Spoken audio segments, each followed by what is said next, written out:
Carol Burnett fez milhões rirem por mais de uma década. Mas em 1977, ela filmou algo tão cru, tão comovente, que se recusou a assistir desde então. Nenhuma vez. Nem em 47 anos. O público chamou de genial. Os críticos chamaram de lendário, mas para Carol era muito pessoal. O que havia naquele sketch e por que a mulher mais engraçada da América decidiu que nunca poderia encarar sua própria performance novamente. Carol Burnett nasceu em 26 de abril de 1933 em San Antonio, Texas. Se você só a conheceu mais tarde como a rainha da comédia, pode imaginar uma infância cheia de risos. Mas os primeiros anos de Carol foram tudo menos engraçados. Seus pais, ambos alcoólatras, mal conseguiam cuidar de si mesmos, quanto mais de uma filha. Seu pai passava por empregos temporários, muitas vezes em cinemas, mas não conseguia manter um trabalho fixo. Sua mãe, obcecada em se tornar uma escritora de Hollywood, afogava suas frustrações em garrafas de bebida. Quando Carol era apenas uma criança, ela já havia aprendido uma lição cruel. Ela não era a primeira prioridade de seus pais. A garrafa era. Quando seus pais finalmente desistiram, ela foi acolhida por sua avó, Mabel White. Em 1940, as duas deixaram o Texas rumo a Hollywood. Mas não havia nenhum tapete vermelho brilhante à espera. Em vez disso, mudaram-se para uma pensão decadente onde viciados, doentes mentais e vagabundos desesperados enchiam os corredores. Por $20 por semana, viviam em um único quarto apertado. Este foi o cenário da infância de Carol: pobreza, instabilidade e negligência. Ainda no meio do desespero, sua avó lhe deu algo inestimável: amor incondicional. E Carol... ela descobriu algo ainda mais poderoso: a imaginação. Nas paredes descascadas daquela pensão miserável, ela inventou uma fuga. Uma irmã gêmea chamada Karen. Karen era tudo o que Carol não era. Confiante, glamourosa, sempre no controle. Carol tornou seu alter ego tão convincente que outros inquilinos acreditavam que Karen existia. Ela subia pela escada de incêndio, trocava de roupa e reaparecia momentos depois como Karen, deslumbrando a casa. Então, voltava a ser a tímida e quieta Carol. Esse foi seu primeiro palco, e revelou a centelha que um dia a tornaria imparável. Mas a vida não ficou mais fácil. Ela e a avó sobreviviam com centavos. Todo sábado, elas juntavam 25 centavos cada uma para um ingresso de cinema, mais de 10% de toda a sua renda semanal. Para Carol, aquelas horas dentro de um cinema eram um milagre. Ela deixou para trás tinta descascada, armários vazios e medo. Em vez disso, ela era transportada para um mundo onde Fred Astaire dançava, Judy Garland cantava e a magia vivia. Mas quando os créditos subiam, a sobrevivência retornava. Estavam tão desesperadas por coisas básicas que furtavam papel higiênico dos banheiros do cinema. Carol entendeu cedo que os sonhos eram inestimáveis, mas a sobrevivência era implacável. Um dia, enquanto assistia a Tarzan, ela ouviu o famoso grito da selva de Johnny Weissmuller. Esse som se tornou sua obsessão. Em casa, ela praticava até aperfeiçoar cada tom e ritmo. Ela ainda não sabia, mas estava treinando seu diafragma, dominando o controle vocal, construindo uma base que mais tarde a serviria em esquetes de comédia. Aquele grito bobo acabaria por levar o público às lágrimas de tanto rir, mas naquela época era apenas uma garotinha tentando encontrar sua voz. Quando terminou o ensino médio, Carol tinha um plano. Ela estudaria jornalismo na Universidade da Califórnia, em Los Angeles. A mãe dela uma vez sonhou em ser escritora, e Carol sentiu-se obrigada a levar esse sonho adiante. Mas quando chegou o dia da matrícula, a realidade bateu. A mensalidade era $50. Ela não tinha nada perto disso. Isso poderia ter sido o fim, mas o destino interveio. Do nada, um estranho, alguém cuja identidade ela nunca descobriu, pagou sua mensalidade. Sem condições, apenas o suficiente para mudar toda a sua vida. Na UCLA, ela começou a estudar jornalismo, mas o destino tinha outras ideias. Uma única aula eletiva de teatro mudou tudo. No palco, algo mudou. Ela não era mais a Carol pobre e invisível. Ela era engraçada, imponente, viva. Os professores notaram. Colegas de classe não conseguiam desviar o olhar. Logo, o jornalismo parecia pequeno demais. Ela mudou para teatro. Ao final do primeiro ano, foi nomeada a revelação mais promissora. Não era apenas um título, era validação. Pela primeira vez, alguém disse a ela que era especial, e ela acreditou, mas ela ainda estava sem dinheiro. Trabalhando como lanterninha por 65 centavos por hora, ela economizava cada centavo para sobreviver. E então, em uma festa em San Diego, sua vida deu outra reviravolta. Carol não estava lá para comemorar. Ela estava escondendo aperitivos na bolsa para levar para casa para sua avó. Um estranho bem vestido se aproximou. Ele não estava no showbiz. Ele era um construtor de navios milionário. mais velha de La Jolla. Carol confessou que sonhava com Nova York, mas não podia nem pagar a mensalidade da UCLA. Ele ofereceu algo insano, $1.000 para cada um, para ela e seu namorado, Don Saroyan. Havia condições. 6.292, nunca revele o nome dele. 6.293, usar o dinheiro apenas para chegar a Nova York. 6.294, se conseguissem, teriam que ajudar outros em troca. Ela aceitou. Em 1954, Carol deixou a UCLA e embarcou em um trem para Nova York com Don. Ela não tinha contatos, nem dinheiro, nem rede de segurança. Eu não sabia o suficiente para ter medo, ela disse mais tarde. Era o tipo de salto que apenas os desesperados e os destinados podem dar. Em Nova York, ela se hospedou no Hotel Algonquin. $9 por noite esgotaram suas economias rapidamente. Logo, ela estava chorando em cabines telefônicas, implorando ajuda à família. Ela quase desistiu, mas então veio um sinal.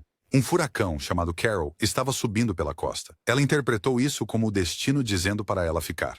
Ela chegou ao The Rehearsal Club, uma pensão para aspirantes a atrizes. Por $18 por semana, ela dividia uma cama, um armário e um banheiro com mais 4 garotas. Mas para Carol, era um paraíso comparado ao sofá de sua casa. Os dias eram passados em audições. As noites eram passadas trabalhando como guarda-chapéus. Em 1955, as garotas do The Rehearsal Club organizaram uma apresentação e enviaram convites para agentes. Grandes nomes como Marlene Dietrich apareceram. Naquela noite, o futuro de Carol se abriu.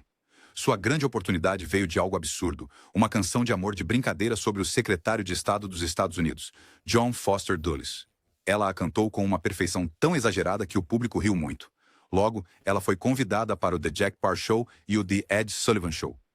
No palco de Sullivan, em 1957, ela estava tão nervosa que seus joelhos batiam, mas no final, o público gargalhava. Naquela noite, Carol Burnett não era apenas uma atriz em dificuldades. Ela era o assunto de Nova York. Em 1959, após anos de luta em Nova York, Carol conseguiu um papel que mudaria sua vida para sempre. O musical Off-Broadway, Once Upon a Mattress, era um show peculiar e de baixo orçamento que ninguém esperava que tivesse sucesso. Carol interpretou a princesa Winifred, uma personagem desajeitada, barulhenta e não convencional, que era o oposto de todas as princesas delicadas de contos de fadas que o público já tinha visto, e ela arrasou. Sua atuação destemida foi tão magnética que o público não conseguia tirar os olhos dela. O espetáculo explodiu, indo para a Broadway e rendendo a Carol sua primeira indicação ao Tony. Os críticos podem ter sido indiferentes, mas os frequentadores do teatro não se cansavam. Para Carol, não era apenas sucesso. Era a prova de que ela podia carregar um espetáculo inteiro em seus ombros. E apenas 5 anos depois de receber aquele misterioso empréstimo de $1.000 para perseguir seus sonhos, ela o pagou integralmente. Fiel às condições do estranho, ela nunca revelou seu nome. Ele permaneceu anônimo, satisfeito por ter dado a uma garota em dificuldades a chance de mudar seu destino. Naquela época, Carol estava ganhando $500 por semana, uma fortuna comparada aos dias em que ela e sua avó sobreviviam com $20. Mas a Broadway era apenas o começo. A televisão estava chamando. The Gary Moore Show. Em 1959, Carol juntou-se ao The Gary Moore Show, uma série de variedades que a transformaria de uma atriz promissora em um nome conhecido. Durante 3 anos, Carol apresentou esquetes, personagens e números musicais que mostraram sua versatilidade. Ela se tornou conhecida por sua personagem Charwoman, uma faxineira com um charme travesso e uma sabedoria inesperada. Foi um papel que o público adorou e que ficaria com ela pelo resto de sua carreira. Mas The Gary Moore Show deu a Carol mais do que apenas exposição. Deu a ela uma educação. Observando Moore interagir com o público antes de cada gravação, ela aprendeu a improvisar, a trabalhar com a plateia e a construir intimidade, mesmo em um estúdio enorme. Foi aqui que ela descobriu o poder de quebrar a quarta parede, algo que mais tarde aperfeiçoaria em seu próprio programa de variedades.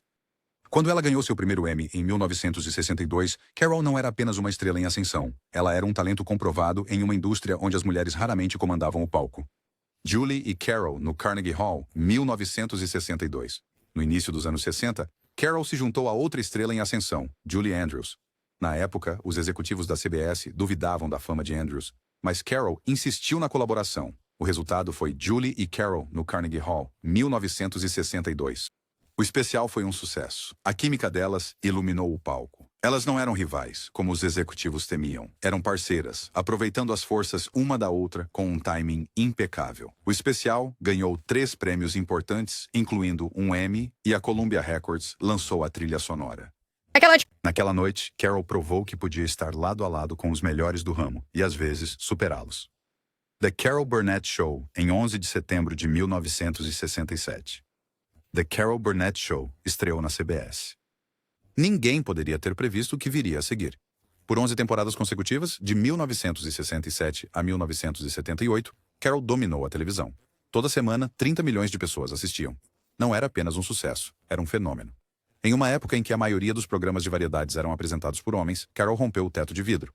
Ela não era apenas a estrela, ela era o motor, a âncora, o coração. O formato era simples, mas revolucionário. Esquetes de comédia, números musicais, estrelas convidadas e as sessões de perguntas e respostas de Carol com o público. Aquele segmento de abertura onde ela entrava, respondia perguntas e conversava ao vivo não era roteirizado. Era Carol em sua forma mais autêntica. E os espectadores a adoravam por isso. Os críticos reconheceram o programa como inovador.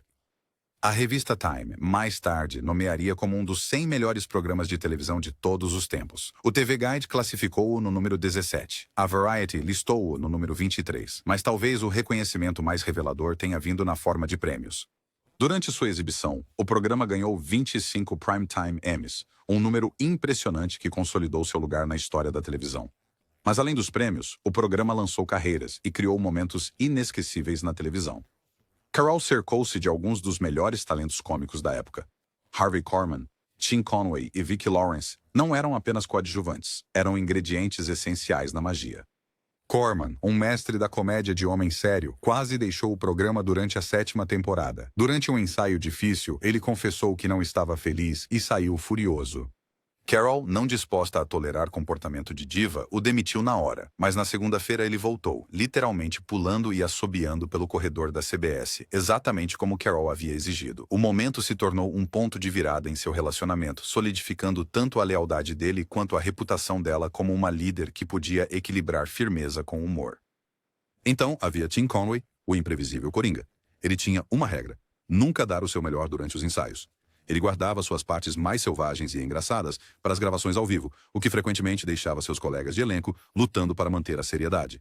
Sua história improvisada sobre o elefante durante um esquete continua sendo um dos momentos não roteirizados mais famosos da história da televisão, levando até mesmo o impassível Korman às lágrimas de tanto rir. E então, é claro, Vicki Lawrence, a fã adolescente que escreveu uma carta para Carol no ensino médio e acabou se tornando uma integrante essencial do elenco. Juntos, eles construíram uma família de artistas cuja química parecia natural. O que fez The Carol Burnett Show se destacar não foi apenas sua comédia, mas seu calor. Ao contrário de muitos programas de esquetes que dependiam de sátira cortante, o show de Carol misturava humor com humanidade. Personagens como a Charwoman não eram apenas piadas, eram pequenos pedaços de empatia envoltos em comédia. Toda semana, os espectadores não apenas riam, mas se sentiam conectados. E em uma era de manchetes do Vietnã, escândalos de Watergate e agitação social, essa conexão importava. Mas por trás das risadas, Carol se importava mais do que qualquer um percebia. O sucesso na tela não apagou o caos em sua vida pessoal. Em meados da década de 1970, Carol havia suportado o colapso de seu primeiro casamento, as pressões de criar filhos e o constante escrutínio dos tabloides. Em 1976, o National Enquirer publicou uma história fabricada alegando que Carol tinha estado bêbada em público. Ela processou por $1.600.000 não por causa do dinheiro, mas porque a acusação a feriu profundamente. Tendo crescido com pais alcoólatras, ela dedicou grande parte de sua vida a falar contra o vício.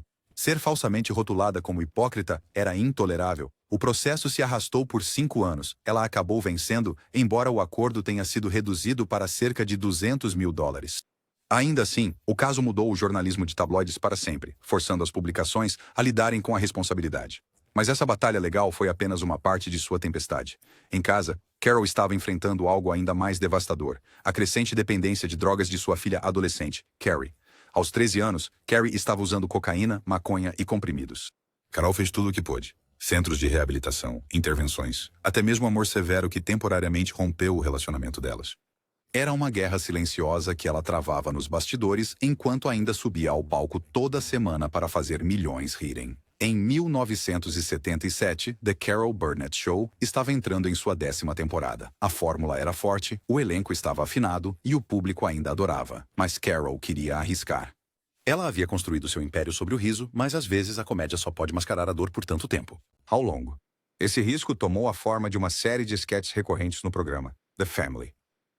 Nesses sketches, Carol interpretava Eunice Higgins, uma mulher amarga e insegura presa em uma casa disfuncional com sua mãe dominadora, interpretada por Vicki Lawrence, e seu marido desajeitado, interpretado por Harvey Korman.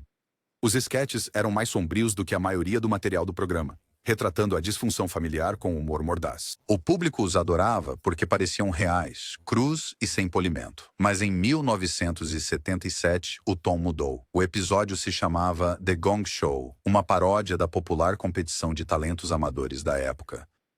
Nele, Eunice acreditava que cantar no programa seria finalmente sua passagem para fora de uma vida pequena e sufocante. Ela sonhava em ser reconhecida, validada, aplaudida. Pela primeira vez, sua amargura se transformaria em triunfo, mas não aconteceu. Em vez disso, o sketch se desenrolou como um pesadelo. Os jurados zombaram de sua performance. Um deles foi interpretado pelo apresentador de game show da vida real, Alan Luden, o que borrava ainda mais as linhas entre ficção e realidade. Carol não interpretou Eunice com um sotaque bobo ou quedas exageradas. Ela a interpretou de forma direta, ferida, humilhada e arrasada. No final, a maquiagem de Eunice estava manchada de lágrimas. A câmera recuou lentamente enquanto as luzes diminuíam. Nenhuma risada, nenhum aplauso, apenas silêncio. A plateia do estúdio ficou atônita. Eles não tinham certeza se deveriam rir, chorar ou aplaudir. A equipe nos bastidores lutou para conter as lágrimas. E a própria Carol Burnett, que passou a vida transformando dor em comédia, admitiu mais tarde que colocou muito de si mesma na performance. Ela nunca assistiu ao sketch novamente, nem uma vez em 47 anos. Para entender por que o episódio assombrou Carol, é preciso entender sua história. Eunice Higgins não era apenas uma personagem, era o reflexo de Carol. Carol cresceu na pobreza com pais alcoólatras que a abandonaram. Ela sabia como era sonhar com algo maior apenas para ser ridicularizada. Ela conhecia a humilhação, ela conhecia o desespero. A esperança frágil de Eunice naquele palco espelhava a própria esperança de Carol quando criança, sentada no escuro de um cinema, sonhando em escapar enquanto roubava papel higiênico para sobreviver.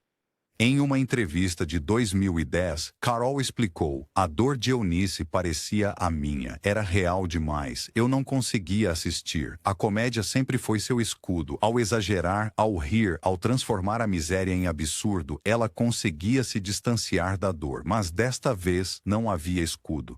O sketch retirou a comédia e expôs a ferida. E Carol não suportou olhar para isso novamente. Os espectadores em casa ficaram atônitos. Os críticos aclamaram o sketch como uma das coisas mais ousadas já tentadas em um programa de variedades. Eles elogiaram a coragem de Carol, sua disposição de abandonar a máscara da comédia e interpretar pura tragédia. Mas Carol não via isso como coragem. Ela via isso como honestidade demais. Em suas próprias palavras, não era isso que nosso show representava. Estávamos lá para fazer as pessoas esquecerem seus problemas, não para lembrá-los. Ainda assim, o sketch se tornou lendário. Permaneceu na memória cultural, referenciado por críticos e fãs como prova de que The Carol Burnett Show não era apenas superficial, tinha profundidade, alcance e o poder de emocionar.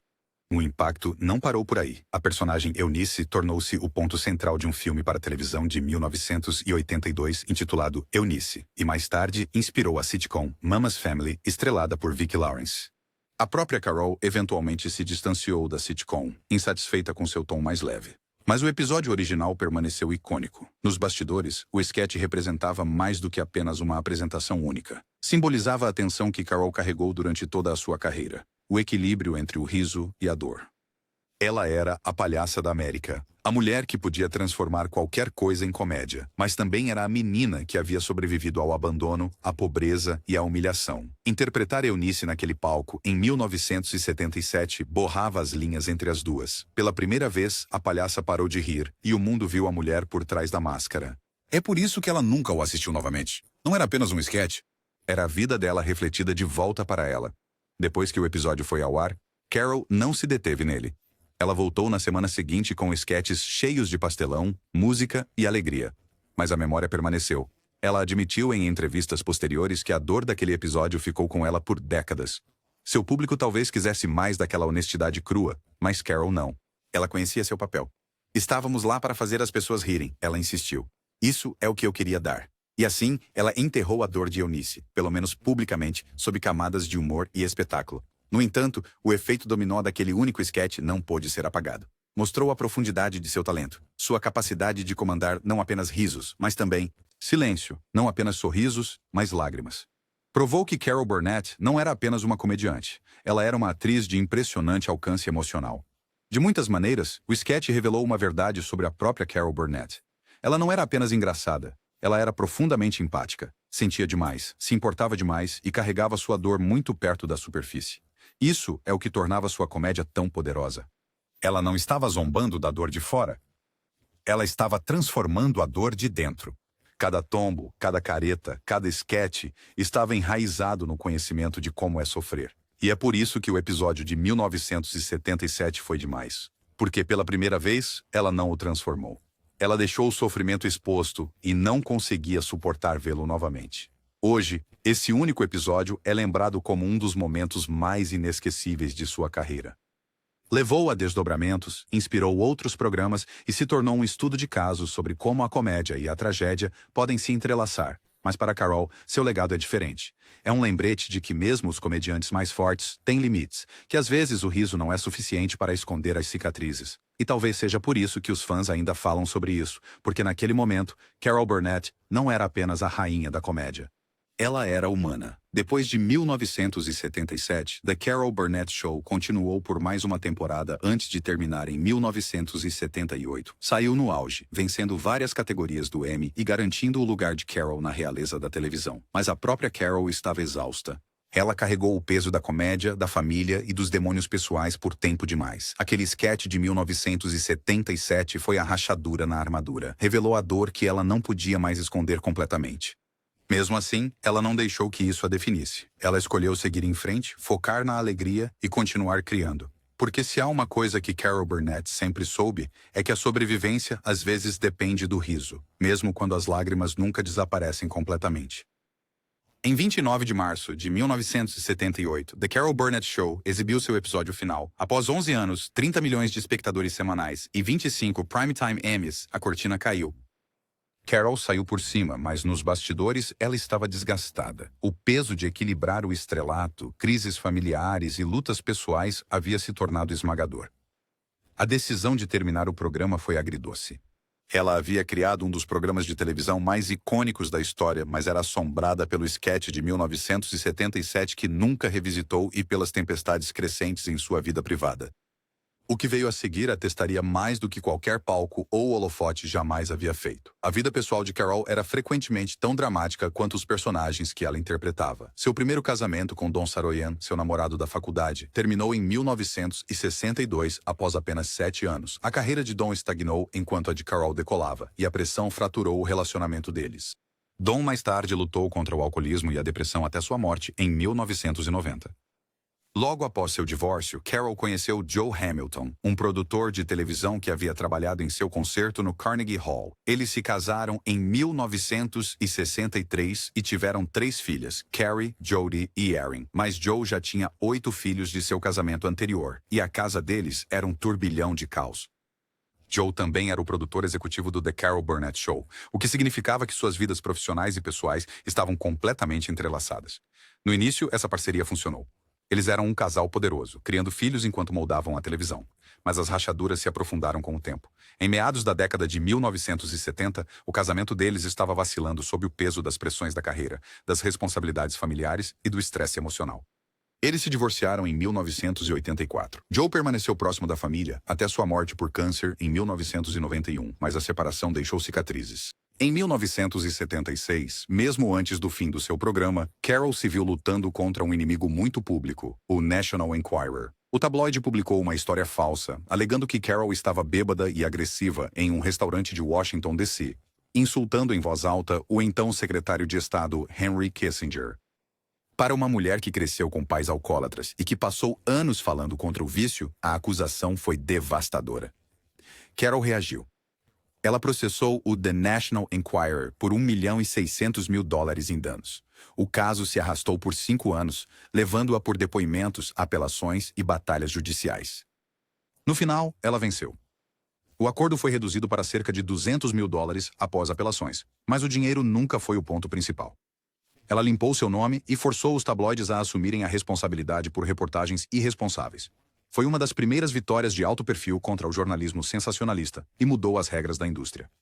Mas para Carol, foi mais uma sua batalha exaustiva travada além de tudo o mais. Enquanto processos judiciais e divórcios faziam manchetes, a luta mais dolorosa de Carol era privada. Sua filha mais velha, Carrie Hamilton, começou a lutar contra o vício em drogas na adolescência. Aos 13 anos, Carrie estava usando cocaína, maconha, cogumelos e comprimidos. Carol fez tudo o que pôde. Ela enviou Carrie para centros de reabilitação em todo o país. Ela tentou intervenções. Ela tentou o amor severo. Em um momento, Carrie até fugiu de um centro de tratamento. Carol mais tarde disse: "Você tem que amá-los o suficiente para deixá-los odiar você." Por mais de um ano, ela e Carrie não se falaram. Carol temia ter perdido a filha para sempre, mas Carrie superou. Aos 17 anos, ela estava sóbria. O caminho de volta não foi fácil, mas mãe e filha reconstruíram seu relacionamento. Elas se tornaram próximas, até colaboradoras. Coescreveram Hollywood Arms, uma peça baseada na infância de Carol, e atuaram juntas em projetos de televisão. Carrie seguiu uma carreira de sucesso por conta própria, estrelando a série de TV Fame e aparecendo em filmes. Ela era radiante, talentosa e cheia de vida, mas a tragédia atingiu novamente. Em 2002, com apenas 38 anos, Carrie morreu de pneumonia causada por câncer de pulmão que se espalhou para o cérebro. Ela nunca viveu para ver Hollywood Arms estrear no palco. Carol ficou devastada. Mais tarde, ela admitiu que perder Carrie foi o capítulo mais sombrio de sua vida, mas ela seguiu em frente dizendo: "Eu devia isso a Carrie." Ela garantiu que a peça estreasse em sua homenagem. Mesmo através da dor, Carol encontrou companhia novamente. No final da década de 1990, ela conheceu Brian Miller, um músico 23 anos mais jovem que ela. Eles se casaram em 2001. Apenas 2 meses depois, Carrie morreu, e Brian se tornou o apoio de Carol durante a tempestade. O casamento deles já dura mais de 2 décadas, e Brian esteve ao lado dela durante sua carreira posterior, ajudando-a a lidar com o luto e novos começos. Como se perder Carrie não fosse suficiente, Carol enfrentou novos desafios com sua filha mais nova, Erin. Erin lutou contra o vício por quase 20 anos, entrando e saindo da reabilitação. Em um momento, Carol e Brian assumiram a custódia do filho de Erin, Dylan, para lhe proporcionar um lar seguro e estável. Mesmo em seus 80 anos, Carol ainda lutava por sua família, assumindo o papel de guardiã quando sua filha não podia. Era um lembrete doloroso de que o vício, algo que ela conhecia desde a infância com seus pais, continuava sendo uma sombra recorrente em sua vida. Mesmo com sua vida pessoal cheia de batalhas, Carol continuava a surpreender o público com sua versatilidade. Nos anos 1990, ela fez uma participação especial em Mad About You, como Teresa Stempel, a mãe de Paul Reiser. Sua atuação foi tão afiada, tão engraçada e tão real que ela ganhou um Emmy em 1997 como melhor atriz convidada em uma série de comédia. Isso provou que ela não era apenas uma comediante de esquetes de outra era. Ela também podia prosperar em sitcoms modernas. Nos anos 2000, ela emprestou sua voz para filmes de animação, como Horton e O Mundo dos Ken, apresentando-se a uma nova geração de crianças. E em 2022, aos 89 anos, ela surpreendeu os fãs novamente com um papel recorrente em Better Call Saul. Como Marion, uma mulher idosa mais perspicaz, ela lentamente desvendou as mentiras de Saul Goodman. Em uma cena inesquecível, ela pressionou silenciosamente o botão do seu Life Alert para denunciá-lo. Os críticos chamaram isso de um dos momentos mais arrepiantes e brilhantes da história do programa. Vince Gilligan, o co-criador, admitiu que foi terrível escrever uma cena onde Saul considerava fazer mal a personagem de Carol Burnett. Ela é um tesouro americano, e mesmo assim, Carol entregou, lembrando ao mundo que, mesmo com quase 90 anos, ela podia comandar uma cena com sutileza e poder. Em 2024, Carol voltou a ser manchete com Palm Royale da Apple TV. Aos 91 anos, ela interpretou Norma Delacorte, uma matriarca rica de Palm Beach que passa grande parte da série em coma antes de acordar dramaticamente. O papel exigia tanto comédia física quanto improvisação, incluindo diálogos sem sentido que ela inventava na hora. Por sua atuação, ela recebeu uma indicação ao Emmy de melhor atriz coadjuvante em série de comédia, tornando-se a mulher mais velha indicada na história do Emmy. O programa em si recebeu 11 indicações, mas, mais uma vez, Carol se destacou como o coração do elenco. Mesmo após 7 décadas no show business, ela ainda estava quebrando recordes. E ainda assim, através de todos os triunfos, os prêmios, os retornos e os recomeços, aquele episódio de 1977 ainda pairava no fundo. Carol Burnett revisitou quase todos os capítulos de sua carreira, seus dias na Broadway, seu inovador programa de variedades, suas batalhas judiciais, suas tragédias familiares. Ela refletiu abertamente sobre sua dor e seus triunfos, mas uma coisa permaneceu consistente. Ela nunca assistiu ao esboço do The Gong Show de 1977, porque não era apenas a desilusão de Eunice Higgins, era Era dela. A história de Carol Burnett é uma de contrastes. No palco, ela era a rainha da comédia, a mulher que conseguia fazer uma nação inteira esquecer seus problemas por 1 hora toda semana. Por trás da cortina, ela era uma sobrevivente da pobreza, abandono, desilusão, vício e luto. Aquele sketch de 1977 está no centro de sua lenda porque revelou ambos os lados ao mesmo tempo. Por um raro momento, a máscara caiu, o palhaço parou de sorrir e a América viu a dor por trás do riso. Não era apenas um sketch de comédia, era um espelho, e o que Carol viu nele era muito próximo de casa. É por isso que ela nunca assistiu de novo. A maioria dos artistas passa a vida buscando autenticidade, aquele papel que mostra ao mundo quem realmente são.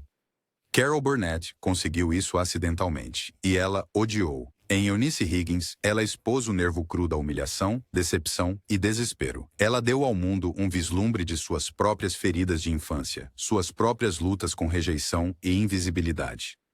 Os críticos chamaram de brilhante, mas Carol chamou de insuportável. Porque a honestidade tem um preço, e para ela, o preço era alto demais. É impossível falar sobre Carol Burnett sem reconhecer como ela mudou a televisão para as mulheres. Antes dela, nenhuma mulher havia ancorado um programa de variedades de sucesso no horário nobre. As redes não acreditavam que o público aceitaria uma apresentadora comandando esquetes, números musicais e convidados famosos semana após semana. Carol provou que estavam errados, não apenas uma vez, mas por 11 temporadas consecutivas. Ela não apenas abriu portas, ela as derrubou. Sem Carol Burnett, não haveria Gilda Radner, nem Tina Fey, nem Amy Poehler, nem Kristen Wiig. Ela mostrou à indústria que as mulheres podiam ser mais do que ajudantes ou coadjuvantes. Elas podiam ser o centro do universo da comédia, mas ela fez isso nos seus próprios termos. Ela não tentou ser glamurosa ou perfeita ou intocável.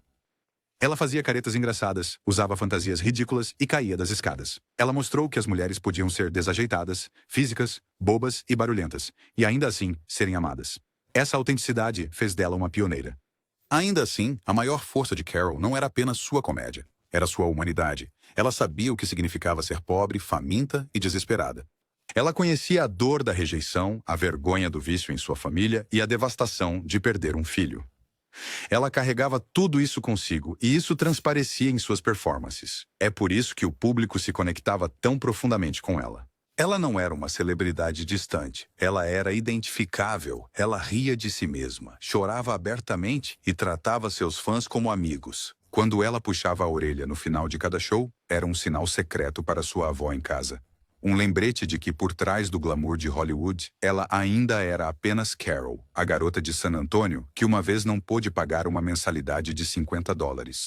A grande ironia é que a única apresentação que ela se recusou a revisitar é a que revelou sua verdade mais profunda. O esquete do The Gong Show tirou o figurino e deixou apenas a dor. E ao fazer isso, tocou o público de uma forma que o riso sozinho nunca poderia. Para todos os outros foi um triunfo. Para Carol, foi uma ferida reaberta. Talvez essa seja a lição final de sua história.